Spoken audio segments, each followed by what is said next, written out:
Hello everyone, welcome back to Shikshastra education. My name is Maitri और मैं हूं आपकी बायोलॉजी टीचर और मैं वेलकम करती हूं आपका in a brand new video from Shikshastra education. Students, आज हम हमारी बायोलॉजी ग्रेड 10th का चैप्टर नंबर 13 पढ़ने वाले हैं, जो कि बहुत ही इजी चैप्टर है आउट ऑफ ऑल, लेकिन बहुत ही इम्पॉर्टेंट चैप्टर है। इसको आपको थ्योरेटिकली नहीं बट प्रैक्टिकली भी चीज़ों को समझना ज़रूरी है, ताकि हम हमारे आसपास हो रहे चेंजेस के बारे में बात कर सकें। हम उस आसपास होने वाले चेंजेस को किस तरह अपना कंट्रीब्यूशन कर सकते हैं, वो रोल भी हमें पता चल पाए। तो ये जो चैप्टर है ये आपका थ्योरेटिकली भी बहुत इंपॉर्टेंट है और practically, like you can say, it's a life based chapter for you, because you will be aware about environment, all the factors related to environment. You will learn about how our activities are going to disturb this environmental balance. So what should be our contribution basically to cope up with this problem? Okay, so I hope you are ready to understand the same. So now let's proceed ahead towards today's videos, जो कि है on the topic our environment.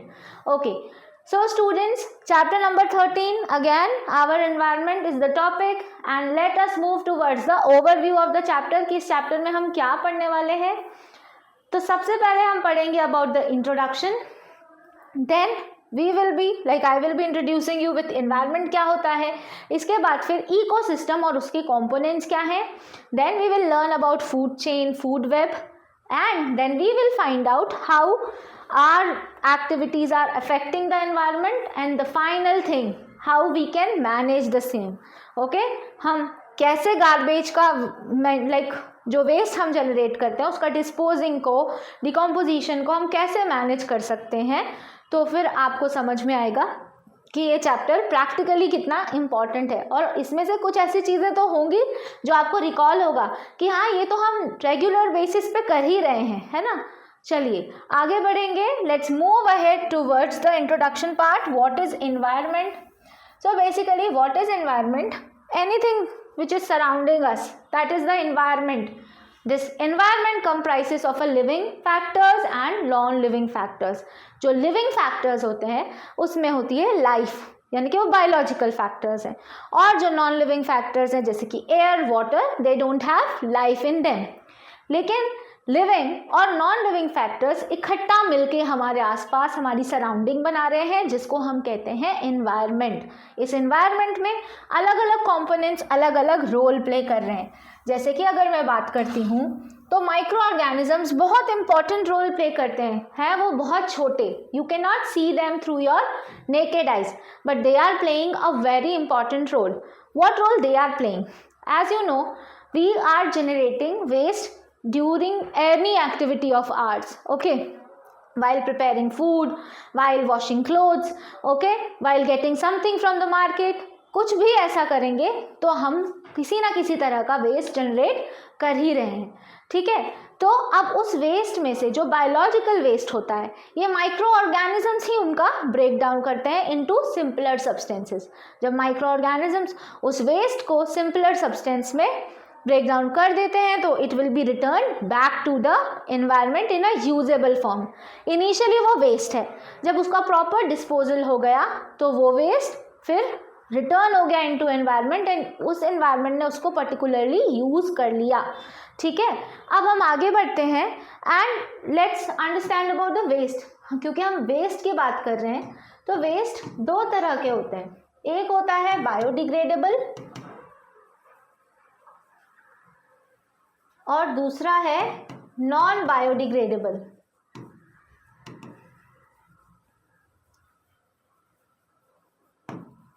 Biodegradable waste is the waste in which you can break it down into simpler substances with the help of biological agents, यानी कि micro organisms की help से आप इसका break down कर रहे हैं।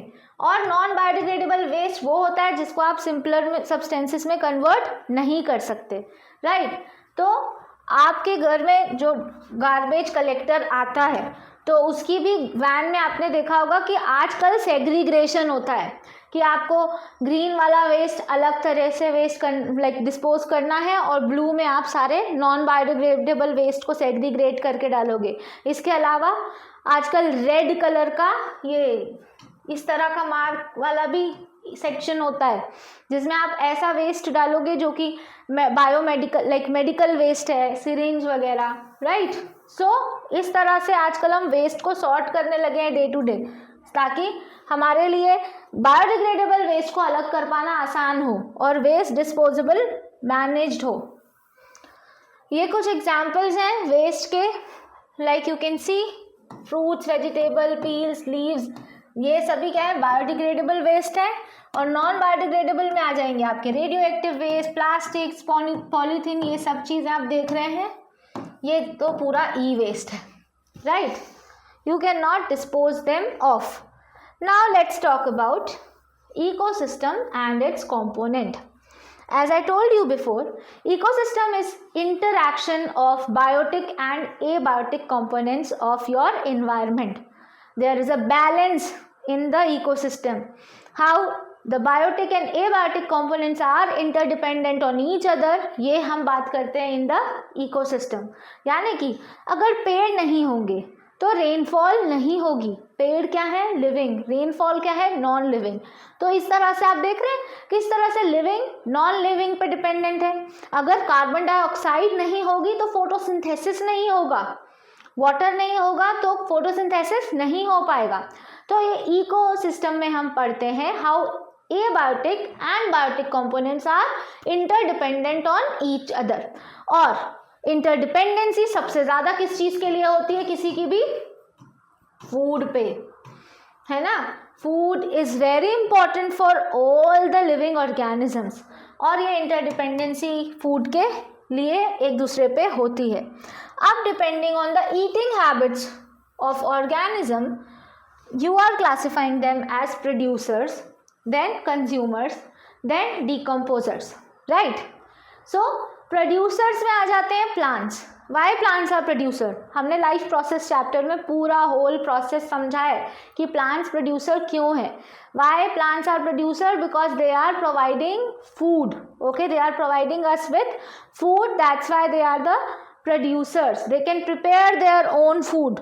They are not dependent on others for the food. That's why they are producers. Okay. But what are the consumers? Consumers वो हैं जो कि plants पे या फिर दूसरे animals पे dependent हैं अपने food के लिए, ठीक है। तो consumers को आप फिर इस केस में कैसे divide कर देते हो? Primary consumer, secondary consumer,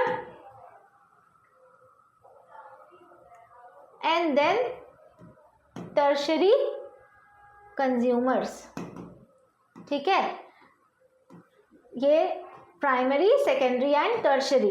then comes the decomposers. Decomposers क्या होते हैं? Decomposers are the organisms which are breaking down the complex substances और dead and decaying materials into the usable form, like fungi. Fungi are coming to the category of decomposer.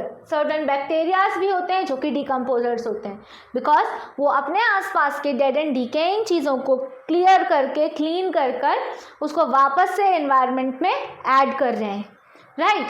So this is how on the basis of the way they are dependent on the food or the way they are getting their food, you categorize them as producers, consumers and decomposers. Okay, and then we will be talking about the interdependence of organisms on one another. ठीक है, ये एक example आप देख रहे हो food chain का। ऐसी कई सारी फूड चेन्स हमारे इकोसिस्टम में है। इसमें आप देख सकते हो that how producers which are primary, ठीक है, producers ने को ग्रास होपर ने कंज्यूम किया, यानी प्लांट को ग्रास होपर ने, ग्रास होपर को फ्रॉग ने, then comes the snake, then comes the eagle, then we come again to the decomposers। यानी कि इसमें आपने देखा primary, secondary, tertiary and final consumers भी हैं, क्योंकि अब इनको इसके अबव कोई और इनटेक नहीं कर पाएगा, तो देयर इज अ डीकम्पोजर्स। कई बार ऐसा होता है कि आपकी फूड चेन में प्रोड्यूसर, प्राइमरी कंज्यूमर और सेकेंडरी कंज्यूमर तक हो। कई बार ऐसा होता है कि प्रोड्यूसर, कंज्यूमर, सेकेंडरी कंज्यूमर और टर्शरी कंज्यूमर्स तक हो, ठीक है। सो इसका मतलब ये नहीं है कि वो फूड चेन इनकम्प्लीट है, ठीक है, आपके एनवायरनमेंट में अलग अलग फूड चेन्स आपको अवेलेबल हैं. So let me tell you simple definition of food chain. So food chain can be defined as interdependence of organism on one another, यानी कि एक organism का दूसरे organism पे depend करना for their food. Interdependence of organism on one another for their food, that is known as food chain. Okay, and there are multiple food chains, like you can say each and every part, like organism is a part of this food chain. Even us, we are also part of the food chain. हम सबसे top most consumers हैं और हमारा या तो decomposition हो जाता है, right, we are getting decomposed, so we are the top most consumers of the food chain. So हर एक लिविंग ऑर्गेनिज्म फूड चेन का पार्ट है. अब कोई एक पर्टिकुलर पॉपुलेशन अगर फूड चेन से रिमूव हो जाती है तो ये फूड चेन डिस्टर्ब होगी, और जब फूड चेन डिस्टर्ब होगी तो इकोलॉजिकल बैलेंस भी डिस्टर्ब होगा. तो अब आपको समझ में आया कि फूड चेन कितना ही इन्वायरमेंट है proper functioning of this ecosystem. Let's move ahead and have a look at food web. Okay, so rather than food chain there is a food web also. What is food web? Basically when multiple food chains are interconnected with each other. food web यानी जाला, ठीक है. तो जब कई सारे food chains आपस में कनेक्टेड होते हैं उसको हम कहते हैं फूड वेब. ठीक है, सपोज करो कि ये प्रोड्यूसर्स हैं, प्रोड्यूसर्स यहाँ पे आप इधर डियर को टाइगर, ठीक है, वहीं डियर को हाइना ने भी खा लिया, राइट. मतलब कि कई सारे प्रोड्यूसर्स को ग्रास होपर, ठीक है, फिर कहीं ना कहीं है जैसे सपोज ये decomposers. So when many of the food chains are combined together, so interlocking or detailed combination of various food chain, that is coming under the food web. अब food chain हर system की अलग अलग होती है. aquatic की अलग है, ठीक है, on the land it's different and in the like aquatic region it is different. So ऐसा नहीं है कि aquatic food chain will be depending on the terrestrial food chain, ठीक है, दोनों अलग अलग पार्ट भी हो सकते हैं, ठीक है. और यहाँ पे इंटरडिपेंडेंस दोनों ही केसेस में मिलेगी आपको. कई सारे फूड चेन्स का इंटरडिपेंडेंस एक दूसरे पे इन एक्वेटिक एनवायरनमेंट भी दिखेगा और in the normal regular terrestrial environment भी दिखेगा. अब हम बात करेंगे 10% लॉ की. फूड का कंजम्पशन हम बेसिकली करते क्यों हैं? फूड का कंजम्पशन बेसिकली होता है टू गेट एनर्जी. अगर हमें एनर्जी नहीं मिलेगी तो हम कोई और फंक्शनिंग नहीं कर पाएंगे.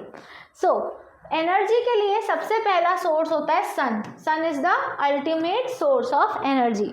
सो ये 10% लॉ ये कह रहा है कि जब आगे वाले ट्रॉपिक, ये जो लेवल्स होते हैं इनको हम कहते हैं ट्रॉपिक लेवल्स, यानी कि प्रोड्यूसर एक लेवल है, फिर ये trophic level 1, trophic level 2, sorry trophic level 1, 2, 3, 4. तो हर एक ट्रॉपिक लेवल में एनर्जी जो होगी वो कितनी 90% लॉस हो जाएगी और आने वाले लेवल में सिर्फ 10% जाएगा उसका. यानी कि सपोज ट्रॉपिक 1 में है 1000 तो ट्रॉपिक 2 में आ जाएगा सिर्फ 100, ठीक है. ट्रॉपिक 3 में आ जाएगा 10 और ट्रॉपिक 4 में सिर्फ 1, ठीक है. इस तरह से 90% of energy will be lost in the environment and only 10% energy will be transferred to the next level.